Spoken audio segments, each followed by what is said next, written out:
म्हणजे हा राजकीय आरोप नाही, परंतु आम्ही ज्यावेळेला बोलतो की निवडणूक आयोग हे भाजपचं हस्तक म्हणून या ठिकाणी काम करते. भारतीय जनता पार्टीचा हा डाव आहे. आपण जर पाहिलं की नगरपालिकेच्या निवडणुका झाल्या, त्या निवडणुकीमध्ये माळवण असेल, म्हणजे तिथे निलेश राणे असतील किंवा भारतीय जनता पार्टी प्रदेशाध्यक्ष असतील, त्यांच्या एकामेकावर काय झालं, त्यांनी स्किंग ऑपरेशन काय केलं, पैसे पकडले. महाराष्ट्रामध्ये अनेक जिल्ह्यामध्ये हे चित्र दिसलं की एवढं टोकाची भूमिका. आणि निवडणुका संपल्या, मतदान संपलं आणि दुसऱ्या दिवशी हे परत गळे घालून एकत्र आले. मग तुमचे जे नैसर्गिक मित्र आहेत, तुम्ही एकत्रित येऊन या बलाढ्य विरोधकांना सामोरं जाण्याची आवश्यकता नव्हती का? नगरपालिकेच्या निकालानंतर खरं म्हणजे त्यांच्यामध्ये चलबिचल जास्त झाली, कारण ज्या पद्धतीचे निकाल लागले आणि महाराष्ट्रामध्ये 3 नंबरचा पक्ष म्हणून काँग्रेस पक्षाला जागा मिळाल्या आणि त्यानंतर दोन्ही राष्ट्रवादी काँग्रेसची जी परिस्थिती निर्माण झाली, त्यामुळं त्यांच्यामध्ये एक गट असा होता की आपण एकत्र मिळून जावं. एक गट म्हणलं होतं की नाही, आपण आजपर्यंत पवारसाहेबांनी जी आपली वैचारिक भूमिका ठेवलेली आहे, त्या भूमिकेला आपण त्याला कसा जाऊन द्यायचा, असं करून ते शेवटपर्यंत त्यांचं चाललं होतं.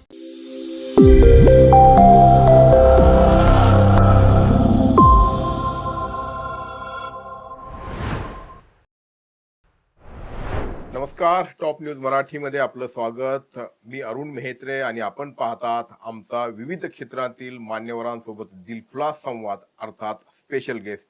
आणि आजचे आपले स्पेशल गेस्ट आहेत मोहन जोशी. मोहनदादा जोशी राष्ट्रीय काँग्रेसचे वरिष्ठ नेते आहेत. मी ज्येष्ठ म्हणणार नाही, कारण ज्येष्ठ म्हटलं की अगदीच सल्लागाराच्या भूमिकेत जायला लागतं. तुम्ही अगदी ऍक्टिव्ह आजही, म्हणजे आत्ताही निवडणुकीच्या धामधुमीतून तुम्ही वेळ काढून आमच्या स्टुडिओमध्ये आलेला आहात, माजी आमदार राहिलेला आहात आणि आता देखील महापालिका निवडणुकीच्या एकूणच प्रक्रियेमध्ये सक्रिय आहात. काँग्रेस म्हणून पुण्यामध्ये काय काय करता येईल यासाठी नेहमीच तुम्ही विविध कार्यक्रम असू द्यात किंवा उपक्रम असू द्यात, या माध्यमातून प्रयत्नशील असता आणि आज आम्ही तुम्हाला अर्थातच महापालिका निवडणुकांच्या पार्श्वभूमीवरती आमंत्रित केलेलं आहे. आपलं स्वागत. नमस्कार. काय चाललंय सध्या आपण गेल्या काही दिवसांपासून पाहतो. विशेष करून उत्सुकता होती ती की कोण कुणासोबत लढणार, कोण कुणाच्या विरोधात लढणार आणि अखेर ज्याला आपण काँग्रेसचे नैसर्गिक मित्र म्हणत होतो ते नैसर्गिक मित्र दूर गेले आणि अनैसर्गिक मित्र म्हणत होतो ते तुमच्या सोबत आले. उदाहरणार्थ राष्ट्रवादी काँग्रेस दूर गेली आणि मनसे सारखा पक्ष जो शिवसेनेच्या पोटातनं तुमच्या सोबत आलाय. काय हे सगळं घडतंय? या निवडणुकीमध्ये पहिल्यापासून ज्या पद्धतीने खरं म्हणजे महानगरपालिकेच्या निवडणुका ज्यावेळेला होतात, म्हणजे 2017 पर्यंत जर आपण पाहिला तर एक 45 दिवसाचा पूर्ण अवधी असतो निवडणूक संपूर्ण प्रक्रियेला. या वेळेला की आम्ही ज्यावेळेला बोलतो की म्हणजे राजकीय आरोप नाही, परंतु आम्ही ज्यावेळेला बोलतो की निवडणूक आयोग हे भाजपचं हस्तक म्हणून या ठिकाणी काम करते. आता तुम्ही अनेक वर्ष पत्रकारितेमध्ये आहात, तुम्ही मला सांगा, 12 दिवसाचा प्रचाराचा अवधी या पुणे शहरामध्ये असेल किंवा महाराष्ट्रातल्या कुठल्याही महानगरपालिका क्षेत्रामध्ये असेल, हे शक्य आहे का? तर ज्या पद्धतीने ही निवडणुकीची सुरुवात झाली, म्हणजे उदाहरण मी फक्त जस्ट सांगितलं, ज्या पद्धतीने निवडणुकीची सुरुवात झाली त्यानंतर महाविकास आघाडी म्हणून आम्ही एकत्र होतो, मग एकत्र बसलो, एकत्र बैठका झाल्या, एकदा आले परत गेले, परत तिथून सोडलं, परत आले परत गेले. तर हा सर्व गोष्टी घडत गेल्या आणि शेवटी महाविकास आघाडीमध्ये आम्ही दोघं जे घटक पक्ष होतो, काँग्रेस आणि शिवसेना, आणि आमचा प्रयत्न होता की अजून याच्यामध्ये वंचित यावं, आप यावं आणि तसं जमलंही असतं. पण राष्ट्रवादींनी ज्या पद्धतीने वेळ काढूपणा केला किंवा जायचं यायचं, ह्याच्यामुळं काय झालं की आम्हाला तेवढा वेळ मिळाला नाही इतर मित्र पक्षाशी संवाद करण्यासाठी किंवा सीट शेअरिंगसाठी. आणि म्हणून शेवटी या ठिकाणी राष्ट्रवादी काँग्रेस एकत्र म्हणून या निवडणुकीला सामोरं गेली आणि आम्ही काँग्रेस शिवसेना म्हणून या ठिकाणी आघाडी म्हणून आम्ही या निवडणुकीत सामोरं जात आहोत. राष्ट्रवादी काँग्रेस म्हणजे शरदचंद्र पवार पक्ष यांनी तुम्हाला झुलवत ठेवलं आणि अखेर डाव केला. असं साधारणपणे वाटतं. कारण आधीच त्यांच्या मनात काहीतरी वेगळं चाललं होतं. शेवटी दोन पवारांनी एकत्र यावं किंवा तो पक्ष कुठेतरी विलिनीकरणाकडे किंवा मनोमिलनाकडे दोन पक्ष जात आहेत असं साधारणपणे वाटत होतं. त्यातून मग काँग्रेसवरतीच हा डाव टाकला गेला असं वाटतं. कसं आहे की त्यांच्यामध्ये नगरपालिकेच्या निकालानंतर खरं म्हणजे त्यांच्यामध्ये चलबिचल जास्त झाली. कारण ज्या पद्धतीचे निकाल लागले आणि महाराष्ट्रामध्ये 3 नंबरचा पक्ष म्हणून काँग्रेस पक्षाला जागा मिळाल्या आणि त्यानंतर दोन्ही राष्ट्रवादी काँग्रेसची जी परिस्थिती निर्माण झाली त्यामुळं त्यांच्यामध्ये एक गट असा होता की आपण एकत्र मिळून जावं. एक गट म्हणलं होतं की नाही आपण आजपर्यंत पवार साहेबांनी जी आपली वैचारिक भूमिका ठेवलेली आहे त्या भूमिकेला आपण तडा कसा जाऊन द्यायचा असं करून ते शेवटपर्यंत त्यांचं चाललं होतं आणि त्यामुळं आम्हाला निश्चितपणे उशीर झाला हे सत्य आहे. पण नेमकं कुठे म्हणजे कारण आपण बघितलं की बैठका ज्या होत होत्या तुम्ही म्हटलं की तुमच्याकडे यायचे नंतर मग परत जायचे परत यायचे. पुण्यात तसंच घडलं म्हणजे कधी काँग्रेस भवनला आले म्हणजे त्यांचे इथले स्थानिक नेते नंतर मग परत जिजाई बंगल्यावर गेले नंतर परत कुठे मोदी बागेत गेले नंतर पुन्हा तुमच्याकडे आले. तर नाही. काय पहिलं आमच्याकडे ज्यावेळेला ते आले आणि आमच्या ज्या बैठका झाल्या आणि आमचं जे सीट शेअरिंग झालं त्यावेळेला राष्ट्रवादी काँग्रेस आदरणीय पवार साहेबांची आणि आम्ही तिघं महाविकास आघाडीतले आमचे जे नैसर्गिक आम्ही घटक आहोत किंवा नैसर्गिक भाऊ आहोत अशाच पद्धतीने आमची चर्चा झाली होती. त्यानंतर एकदम त्यांनी सांगितलं की आम्हाला अजितदादांच्या काँग्रेसला सुद्धा यामध्ये समाविष्ट करायचं आहे आणि त्यावेळेला तुम्ही इलेक्ट्रॉनिक मीडिया किंवा प्रिंट मीडियामध्ये माझी मुलाखत पाहिली असेल तर मी या गोष्टीला विरोध केला होता. कारण आम्ही सांगितलं की भारतीय जनता पार्टीच्या बरोबर जे सत्तेमध्ये सहभागी आहेत त्यांच्याबरोबर आम्ही कसं एकत्र जाऊ शकतो. त्याने एक तर सत्ता सोडावी आणि बाहेर पडावं. आम्ही त्यांचं स्वागत करू परंतु सत्तेमध्ये पण राहायचं आणि भारतीय जनता पार्टीचा हा डाव आहे. आपण जर पाहिलं की नगरपालिकेच्या निवडणुका झाल्या त्या निवडणुकीमध्ये माळवण असेल म्हणजे तिथं निलेश राणे असतील किंवा भारतीय जनता पार्टी प्रदेशाध्यक्ष असतील त्यांच्या एकामेकावर काय झालं त्यांनी स्किन ऑपरेशन काय केलं पैसे पकडले. महाराष्ट्रामध्ये अनेक जिल्ह्यामध्ये हे चित्र दिसलं की एवढं टोकाची भूमिका आणि निवडणुका संपल्या मतदान संपलं आणि दुसऱ्या दिवशी हे परत गळे घालून एकत्र आले. हे जे चित्र आहे हे महाराष्ट्रातील मतदारांना आणि लोकांना हे पटलेलं नाही. एक्झॅक्टली. म्हणूनच मग तुमचे जे नैसर्गिक मित्र आहेत तुम्ही एकत्रित येऊन या बलाढ्य विरोधकांना सामोरं जाण्याची आवश्यकता नव्हती का? निश्चितपणे होती. आमचं असं म्हणणं आहे की धर्मनिरपेक्ष वर ज्यांची विश्वास आहे ज्यांची श्रद्धा आहे आणि जातीयवादी शक्तीच्या विरोधात आपल्याला लढायचं आहे ही भूमिका घेऊन जे येतील त्या सर्वांना बरोबर घेऊन जाऊन एक भारतीय जनता पार्टीला एक पर्याय निर्माण करायचा हा काँग्रेस पक्षाचा प्रयत्न होता.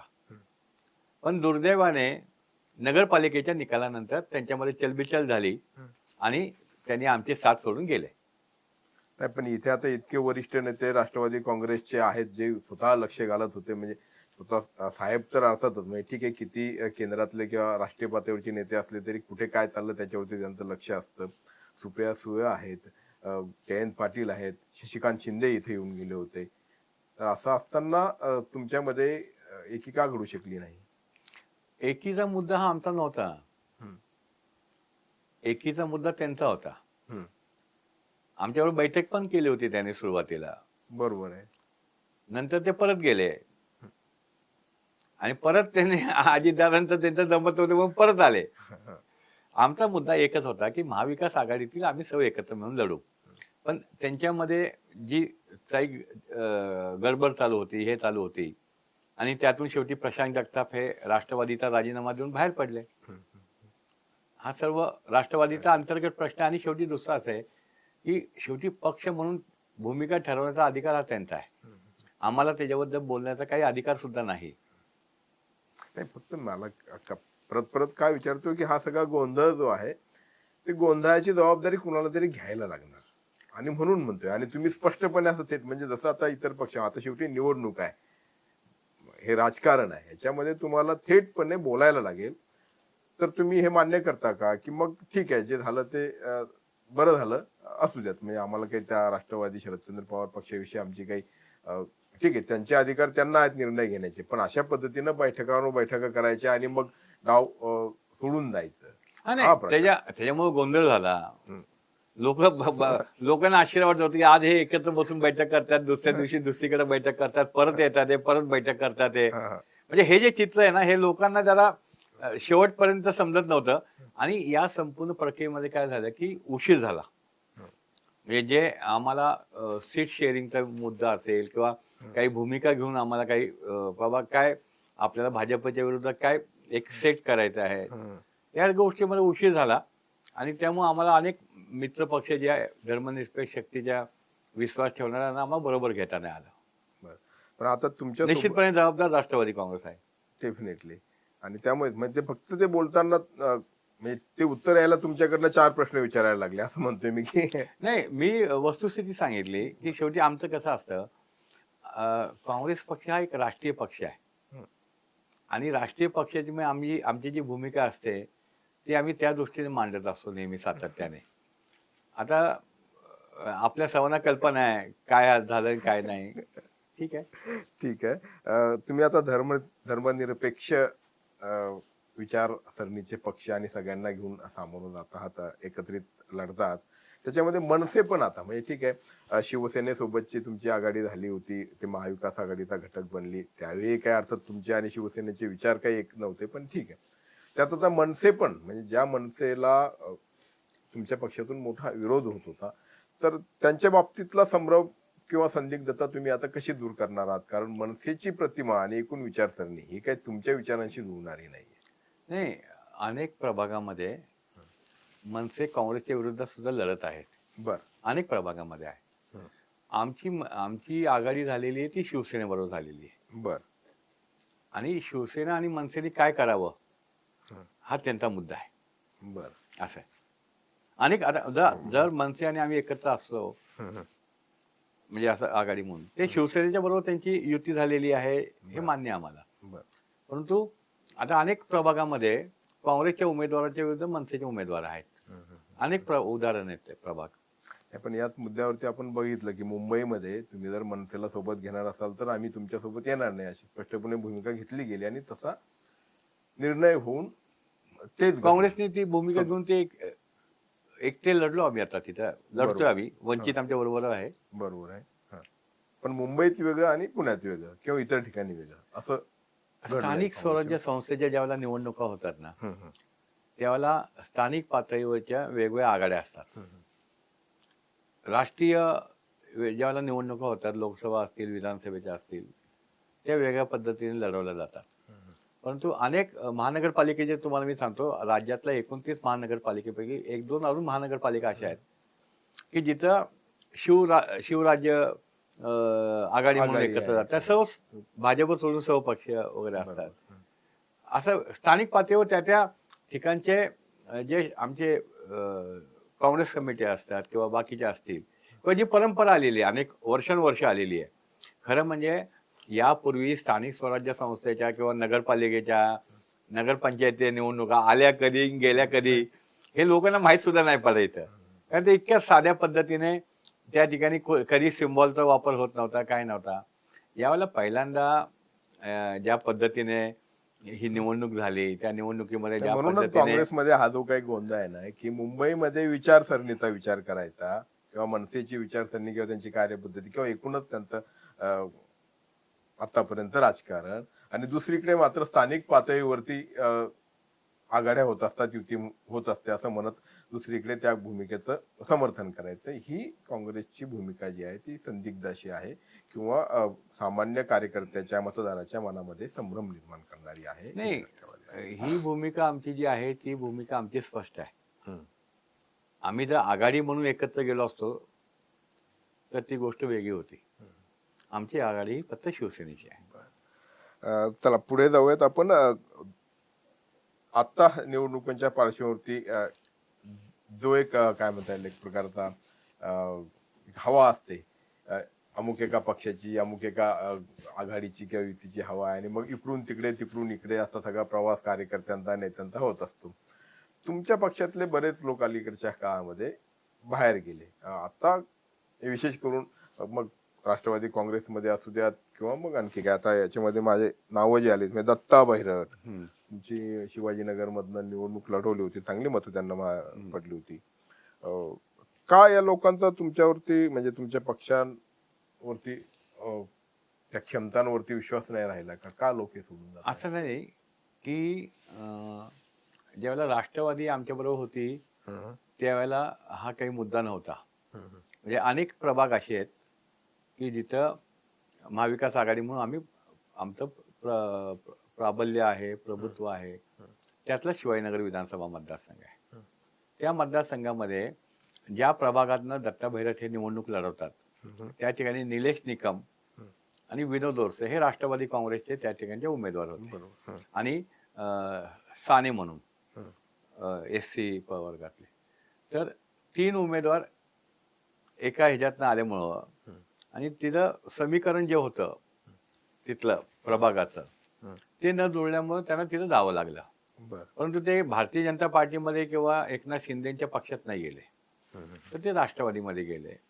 आणि जी मोठ्या प्रमाणात जावक झाली भाजपमध्ये ती काँग्रेसमधनं असं कुठलाही मोठा नेता हा भाजपमध्ये गेलेला नाही. जे काय ते इतर आणि अर्थात राष्ट्रवादी आणि इतर पक्ष देखील त्याच्यामध्ये आहे. काल परवापर्यंत म्हणजे मुलाखती जोपर्यंत चालू होत्या तोपर्यंत मुलाखती घेणारी एक व्यक्ती कमल व्यवहारे काँग्रेस भवनमध्ये, आणि त्या अचानकपणे दुसऱ्या पक्षात जातात आणि तिकडनं उमेदवारी घेतात राष्ट्रवादी काँग्रेसमधनं. हे का घडतं? खरं म्हणजे कमल व्यवहारे हे विधानसभेला काँग्रेसच्या आमदाराच्या विरोधात निवडणूक लढवली. त्यांना 500 मतं पडली. त्यानंतर खरं म्हणजे त्यांना पक्षात घेऊ नये हा काँग्रेसच्या कार्यकर्त्यांचा विरोध होता.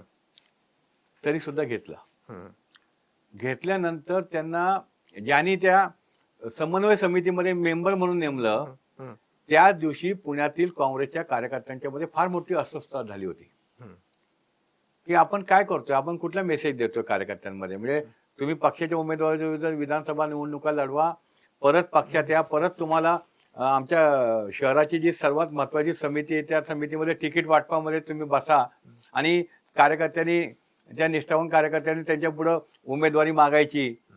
हे अतिशय चुकीचं धोरण केलेलं आहे. माझा स्वतः या गोष्टीला विरोध होता.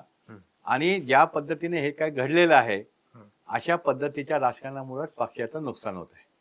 बर, मग आता आबा बागुलांच्या बाबतीत एक वेगळा न्याय तुमच्या पक्षामध्ये पाहायला मिळाला. जे आबा बागुल 6व्या नगरसेवक होते, म्हणजे पहिल्यांदा अपक्ष म्हणून निवडून आले, त्याच्यानंतर 5व्या पक्षाच्या चिन्हावर आले, उपमहापौर झाले.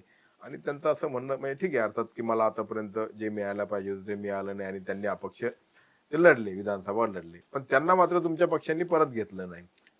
असे की पहिला जो त्यांचा मुद्दा होता की मला काही मिळालं नाही, त्यांना स्थायी समितीचे अध्यक्ष केलं, त्यांना सभागृहाचं नेते केलं, त्यांना काँग्रेस पक्षाचा गट नेता केला, त्यांना उपमहापौर केलं आणि 30 वर्ष काँग्रेसने नगरसेवक पद दिलं. अजून सामान्य कार्यकर्त्यांना काहीच मिळत नाही ना. एवढं सर्व दिलं, एवढा सर्व प्रभागाचा विकास होण्यासाठी त्यावेळेला काँग्रेस पक्ष महापालिकेत सत्तेवर होते, एवढं कोट्यावधीचा निधी दिला म्हणून ही विकासाची कामं झाली. राज्य सरकार, केंद्र सरकार हे अनेक चांगले युद्ध हे झाले. परंतु आबा बागुलांनी काँग्रेसमधनं आबा बागुलांना काढलं नाही. त्यांनी स्वतः विधानसभेच्या निवडणुकीच्या वेळेला पक्षातनं बाहेर पडून अपक्ष म्हणून त्या ठिकाणी विधानसभेची निवडणूक लढवली. त्याने ते त्याच वेळेला काँग्रेसमधनं बाहेर पडलेले होते. त्यामुळे काँग्रेसने एक नाही यांना एक नाही असं नाही, त्यांनाही निलंबित केलं होतं आणि कमल व्यवहारेंनाही निलंबित केलं होतं. कमल व्यवहारेंना परत घेतलं आणि इतकं परत घेतलं की जसं मी म्हटलं तुमचा विरोध असला तरी तो विरोध डावलून ते अगदी तिथं माझा विरोध नाही, माझा विरोध नाही, सामान्य कार्यकर्त्यांचा विरोध होता. सामान्य कार्यकर्त्यांचा विरोध डावलून त्यांना अगदी तिकीट वाटपाच्या कमिटीमध्ये. आणि दुसरीकडे आबा बागुलांना मात्र वेगळ्या पद्धतीने नाही, जसं कमल व्यवहारे त्यांना त्यांचं निलंबन मागे नाही घेतलं नाही असं नाहीये. कमल व्यवहारेंनी ज्यावेळेला स्वतःहून ज्यावेळेला पक्ष नेतृत्वाकडे विनंती केली की मला परत घ्या, तसं आबा बागुलांनी केली असती त्यांचा विचार केला गेला असता. बरं, त्यांनी विनंती केली नाही अशी तुमच्या, कारण तुम्ही बहुधा त्यांचे बरेच जवळचे परिचित आहात, त्यांना राजकारणामध्ये आणण्यापासून मीच पुढाकार होता. मग तुमचा सल्ला त्यांना तुम्ही दिला नाही का त्यांना की तुम्ही अशी अशी विनंती, ही कार्यपद्धती आहे बाबा काँग्रेसची, आपल्याकडे निलंबित केल्यानंतर परत एकदा विनंती की करायची असते, काही ती गोष्टी केली अशा नाही असतात केली. की त्यांना मी त्यानंतर दोनदा बोललो होतो की तुम्ही या काँग्रेसमध्ये तुम्हाला चांगलं पद वगैरे मिळेल, पण त्यांनी दुसरी वाट धरली होती. बरं. त्यांचा नवरात्र महोत्सव इतक्या वर्ष काँग्रेसच्या नेत्यांच्या ह्याच्यावर होत होता, 25 वर्ष अधिक काळ. बरं. यावेळेला तिथं सर्व बीजेपीची लोक दिसली.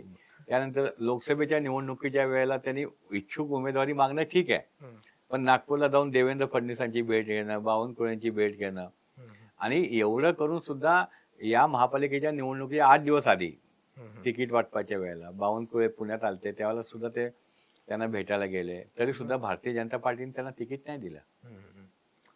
म्हणजे भाजपशी त्यांची जवळीक त्यांच्या अंगलट आली आणि त्यांना असं कसं म्हणावं आहे, लागेल साधारण. निष्ठावान म्हणून एकाच पक्षात राहावं ते चांगलं असतं कधी पण. पक्षासाठी तुम्ही असं म्हणत असाल की माझ्याकडे बघा असं, कारण तसं हो, तुम्ही निश्चितपणे ना. मला मला राजकारणामध्ये अनेक ऑफर होत्या ना. ज्यावेळेला 1999 साली राष्ट्रवादी काँग्रेस आणि आमचे इंडियन नॅशनल काँग्रेस, या काँग्रेस 2 झाल्या. हो. त्यावेळेला मी शहर काँग्रेसचा अध्यक्ष होतो. काँग्रेस भवन ही महाराष्ट्रामध्ये नव्हे तर देशामध्ये एक अशी वास्तू आहे की एवढं मोठं ऑफिस वगैरे हे कुठलंही नाहीये. बरं.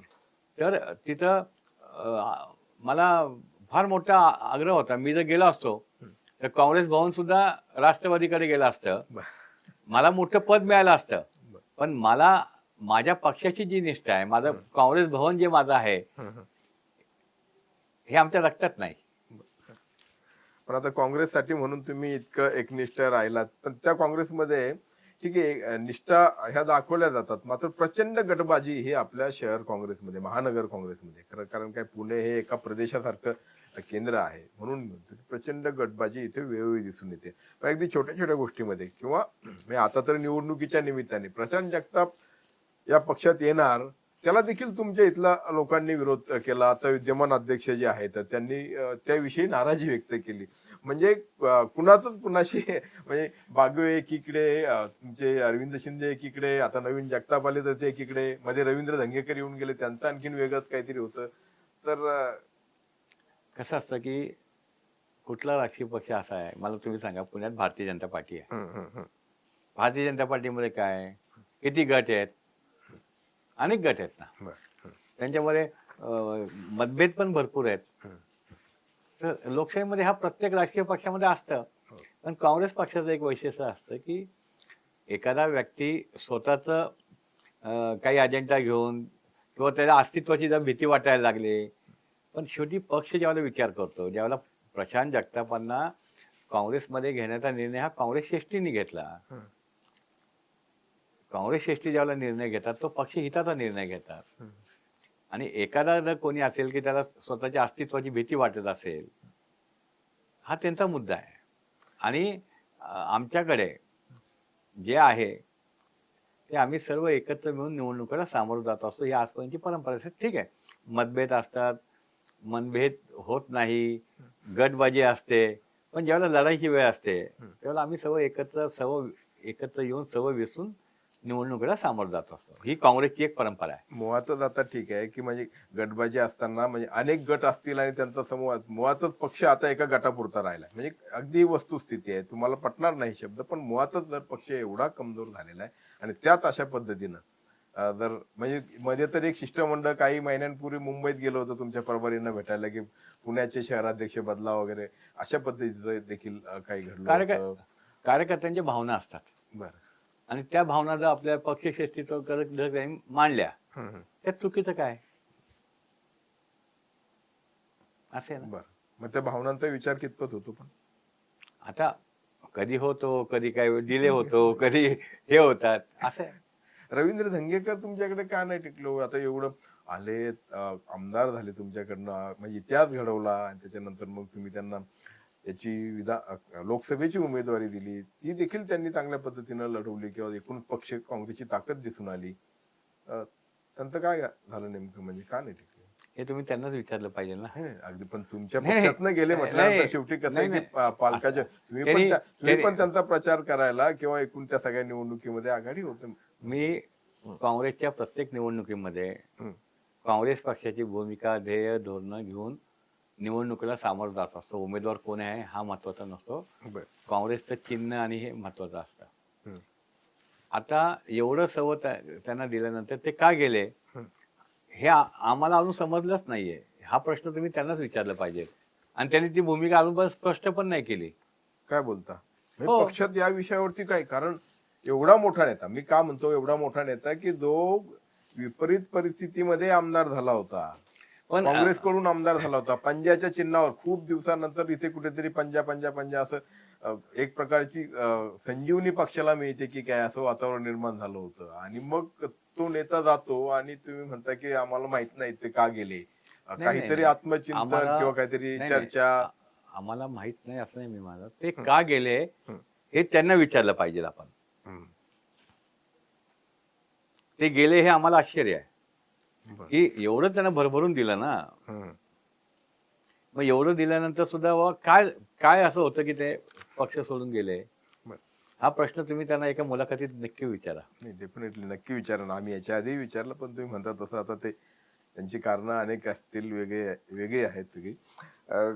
आत्ताच्या काळात म्हणजे आत्ताच्या म्हणण्यापेक्षा अलीकडच्या काळामध्ये पुणे शहर काँग्रेसला असे एक मजबूत असं नेतृत्व त्याला म्हणतात की ते त्याची वानवा किंवा उणीव भासते असं वारंवार वाटतं. म्हणजे जसं कलमाडींच्या काळामध्ये जे होतं किंवा सबसे बडा खिलाडी किंवा कलमाडी जे बोलायचे की खरोखर ते त्या पद्धतीनं राजकारण करायचे आणि एक खमक्या नेतृत्व. त्याच्यानंतर तो वारसा का नाही पुढे हे झाला, म्हणजे ठीक आहे की आता तुमच्यासारखे नेते ज्येष्ठ राहिले किंवा वरिष्ठ राहिले, एवढी मोठी फळी म्हणजे तुम्ही आहात किंवा आणखीन काय गाडगी आहेत तिकडे, त्याच्यानंतर मग आणखी रणपिसे आता नाही आहेत, पण ही सगळी मोठी नावांची हे असताना का अजून शहराला असं खमकं नेतृत्व, स्ट्रॉंग असं नेतृत्व मिळू शकतं? नाही, 2005 पर्यंत मी पुणे शहर जिल्हा काँग्रेसचा अध्यक्ष होतो आणि सुरेश भाई आणि आम्ही दोघं मिळून त्यावेळेला पुण्यातली काँग्रेसचं नेतृत्व करत होतो.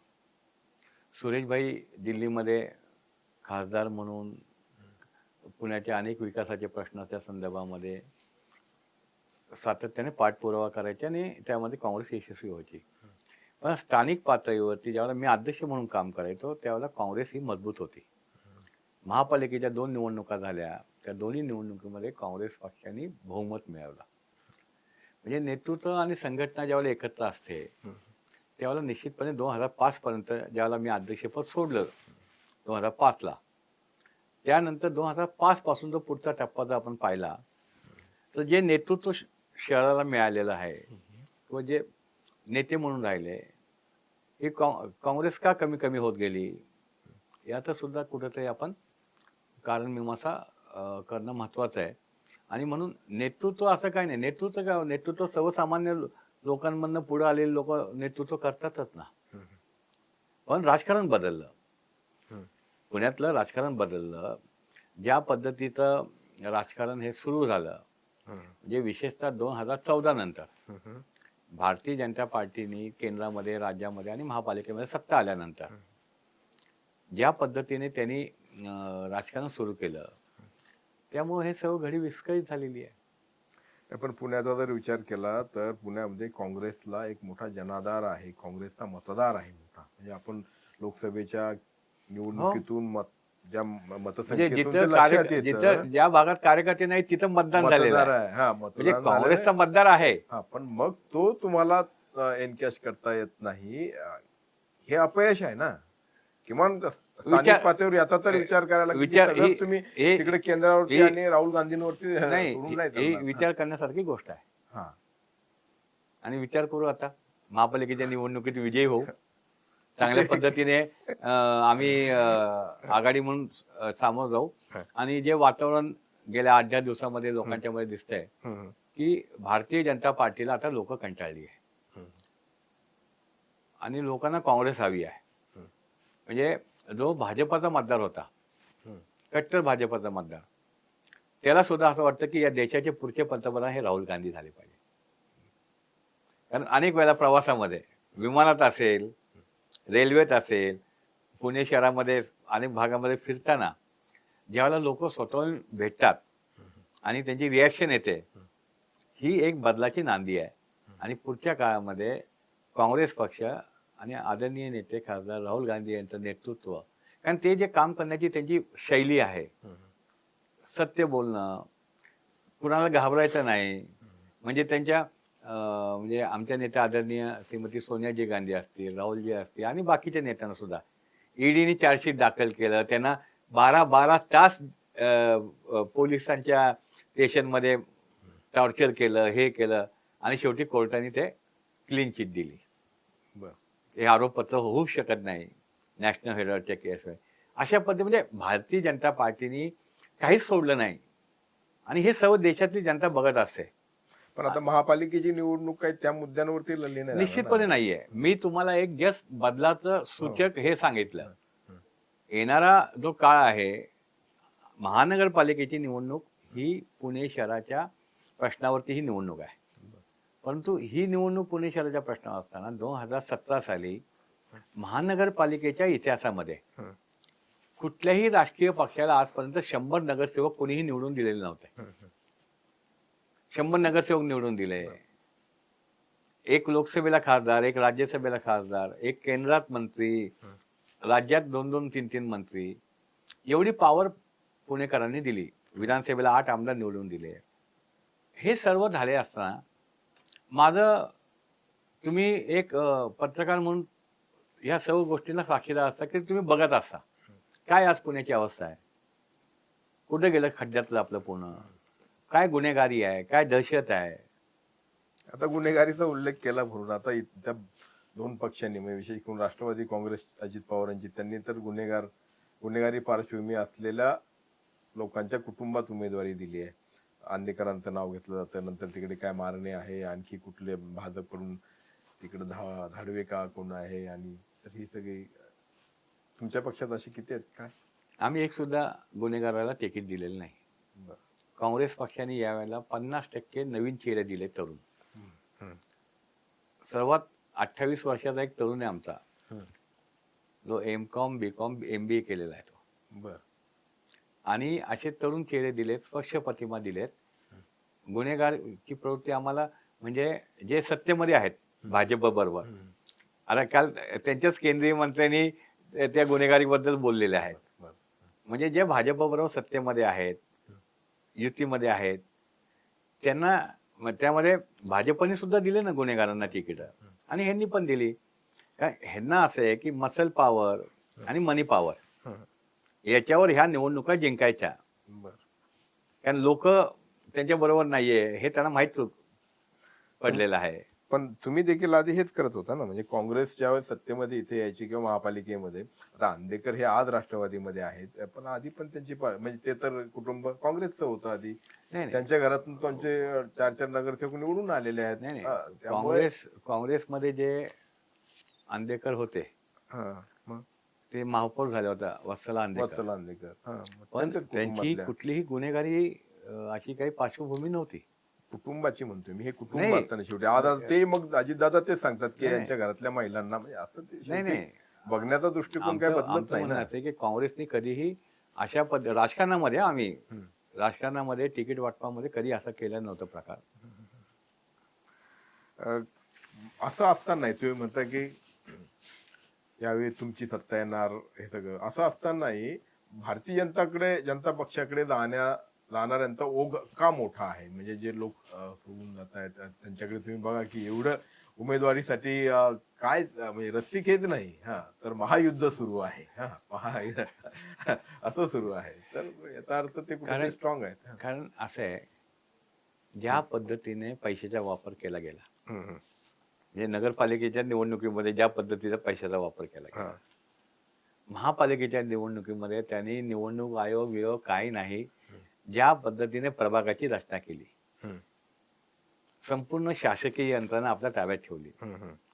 तर काही लोक असे असतात की ते घाबरतात, आणि जे घाबरत होते की ईव्हीएम हॅक करतात, निवडणूक यंत्रणा हॅक करतात, सर्व प्रचंड पैशाचा वापर, आणि त्यामुळे त्यांना असं वाटतं की बाबा आपण जावं तिथं.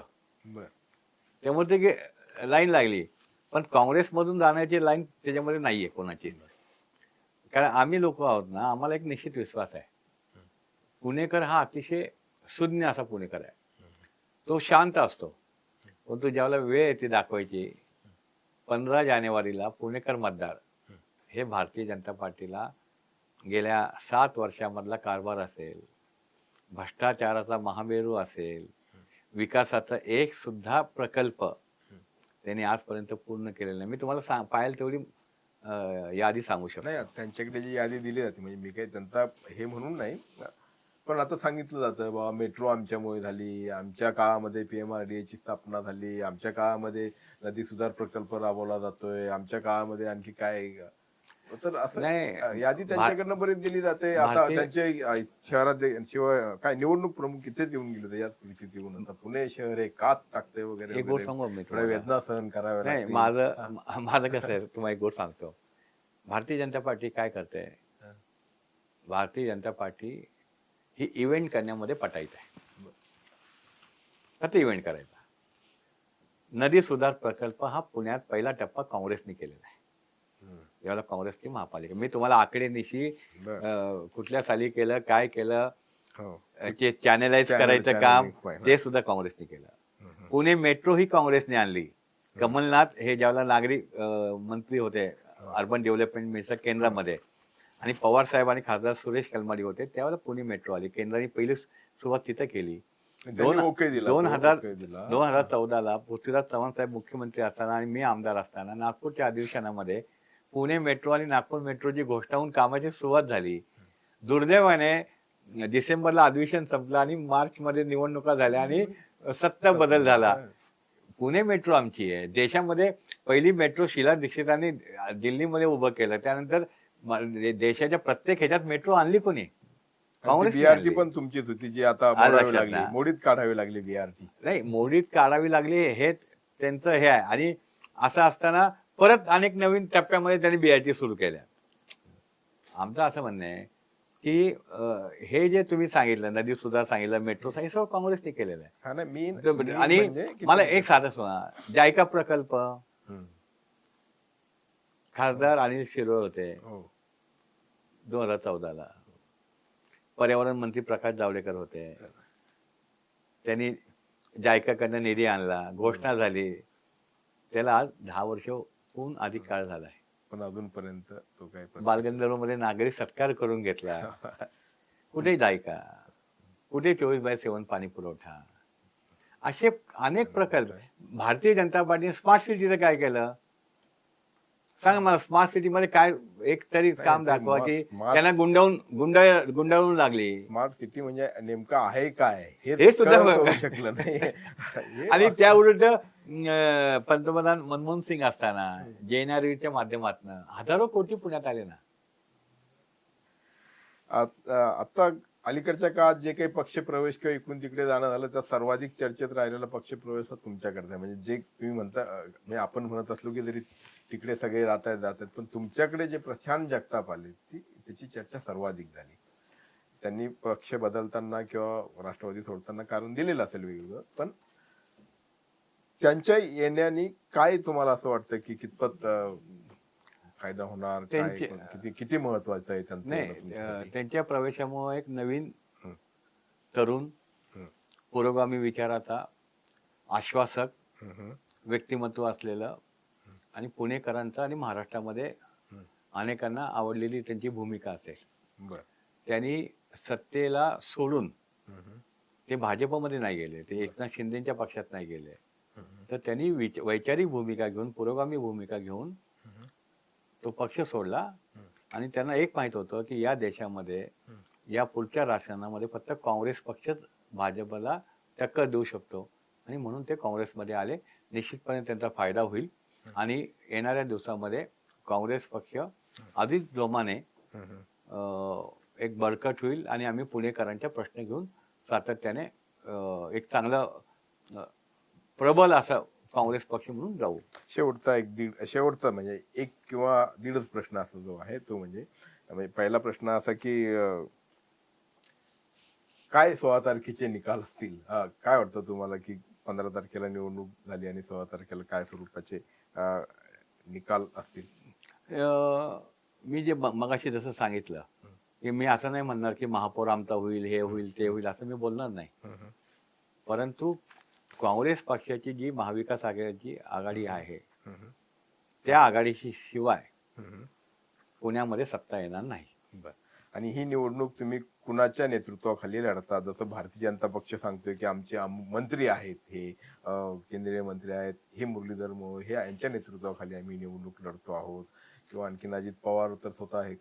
काँग्रेसचं किंवा महाविकास आघाडीचं असं काही ठरलंय का की बाबा हा एक प्रमुख चेहरा आहे आमच्या निवडणुकीचा? भाजपला 10 चेहरे घेऊन जावं लागतं निवडणुकीला सामोरं. गणेश बिडकर, धीरज घाटे, निवडणूक प्रमुख मुरलीधर मोहोळ, चंद्रकांत दादा पाटील, माधुरी मिसाळ, नंतर इथं अजित दादा, हे एकनाथ शिंदेचे. तरी ते सांगताना ते की आम्ही मुरलीधर मोहोळ यांच्या नेतृत्वाखाली नाही ना, निवडणूक लढतो आहोत. मग जर ऐका ना, मग एकमुखी नेतृत्व असतं तर मग गणेश बिडकरांना का नेमलं त्यांनी वेगळं, माधुरी मिसाळांना का वेगळं नेमलं? त्यांच्या रचनेचा भाग आहे असं ते सांगतात. आता आमचं म्हणणं असं आहे, ते काय सांगतील, तुम्ही पत्रकार आहात, तसं आम्ही काय केलं का? आम्ही काही नाही. आम्ही सामुदायिकपणे या निवडणुकीला सामोरं जात आहे. सामुदायिक नेतृत्व ही काँग्रेसची आजपर्यंतची परंपरा आहे. धन्यवाद दादा, आपण आमच्या स्टुडिओमध्ये आलात आणि खरोखर हातचं राखून मन मोकळं बोलला तुम्ही. कारण आम्ही म्हणतोय की दिलखुलास गप्पा, पण ठीक आहे, काही मर्यादा असतात. की निवडणुका असताना फार व्यवस्थित बोलावं लागतं असं आहे. निवडणुका असताना पुणेकर मतदारांना ज्या ज्या गोष्टी महत्वाच्या आहेत ते प्रश्न, त्याची उत्तरं, आणि सर्वात शेवटी पुणेकर नागरिक वैतागलेला फार, खड्ड्यात घालून, अपघातामध्ये घालून, वाहतुकीच्या कोंडीमध्ये पुणेकरांना घालून भारतीय जनता पार्टीने जे पाप केलंय ना, त्या पापाचं उत्तर त्यांना 15 जानेवारीला मिळणार आहे. बघूयात पुणेकर नागरिक हा संताप पुन्हावरती काढतात ते, आणि तुमच्या पार्ट्यात काय टाकतात ते आपल्याला अर्थात निकालाची वाट पाहावी लागेल. आपण आमच्या स्टुडिओमध्ये आलात, धन्यवाद. त्याबद्दल मनपूर्वक आभार. तुमची car, electric panel, data server आगीपासून सुरक्षित आहे का? नाही? मग आजच बसवा F protect temperature activated fire suppression device. यामध्ये आहे eco friendly non toxic pressurised liquid, जे आग लागल्यास क्षणार्धात ऍक्टिव्हेट होऊन आगीवरती मिळवते नियंत्रण. बसवण्यास अतिशय सोपे आणि सुटसुटीत. टेकालिपचे एक दर्जेदार उत्पादन एफ प्रोटेक्ट.